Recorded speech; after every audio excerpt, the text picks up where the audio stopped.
Do you know you can learn a lot about a community or a society through studying their cemeteries? For example, archaeologists have carefully preserved and studied cultural resources like burial tombs, the Great Pyramids, and mummies to learn Egyptian history. While it is taboo to disturb these sacred tombs in Egyptian culture, centuries later we are able to romanticize what day-to-day life was like for Egyptian royalty, servants, and other citizens. We've learned about their customs, daily routine, and even their dietary needs through studying the memorialized landscapes. Cemeteries allow us to fill in the gaps in American history. As a teaching assistant here at Texas A&M University, I had my own personal experience of learning American history by learning the true origin stories of Texas A&M's beloved mascot, Reveille, in College Station City Cemetery. Reveille is worshipped on campus by students, faculty, and alumni to the point if she barks while class is in session, class is dismissed. Legend has it that the Corps cadets rescued a stray puppy from the side of the road while traveling back to campus and took her in. However, what's conveniently omitted from her origin story that's wildly told on campus is the original owner of Reveille was a black groundskeeper at Texas A&M named Eddie True Sr. and his family. To be fair, Texas A&M honors this legacy on campus with a statue of Reveille I in the athletic facility building, but it always amazes me that I learned her true, full story in a cemetery. Historic preservation in America has a similar pattern.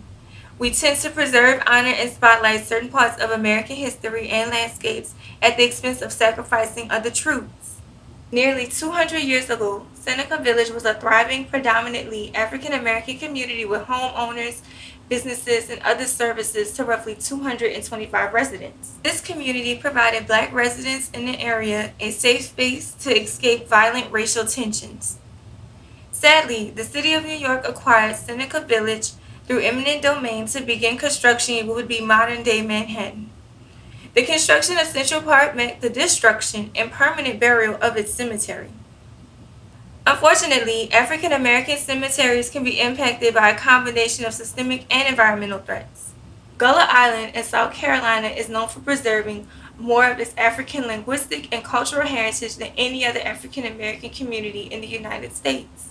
Once a predominantly African American community, it is now an affluent white community with an expensive cost of living. Today, this culturally rich corridor is at risk of being lost from population displacement and impacts from hurricanes and rising sea levels. The Gullah Society is fighting to protect and preserve their cultural heritage through advocating for the protection of its cemetery. Why does it matter that cemeteries are destroyed? Well, they are non-renewable resources, meaning once they are destroyed, they cannot be replaced. Black cemeteries face a particular risk of being destroyed for various reasons, such as geographic location, erasure for development and resource exploitation, and population displacement. Cemeteries are an integral part of African American identity and resiliency in the face of natural disasters, during civil rights movements, and reclaiming physical landscapes. In addition to that, black cemeteries fill in the gaps of true American history because, after all, it was the enslaved black Americans who truly contribute to Americans' history. Laborers built iconic landmarks such as the White House and advanced agricultural practices still used today such as crop rotation. As I continue to grow as a planner and preservationist, I challenge myself to carefully think through the relationship we all have with burial grounds. Why are they important to us as a society? And I encourage others to do the same. Framing cemeteries as a vulnerable landscapes forces us to reimagine environmental and historic preservation land use planning in a way that makes it equitable and inclusive for all communities to protect their burial grounds for current and future generations to come. Thank you.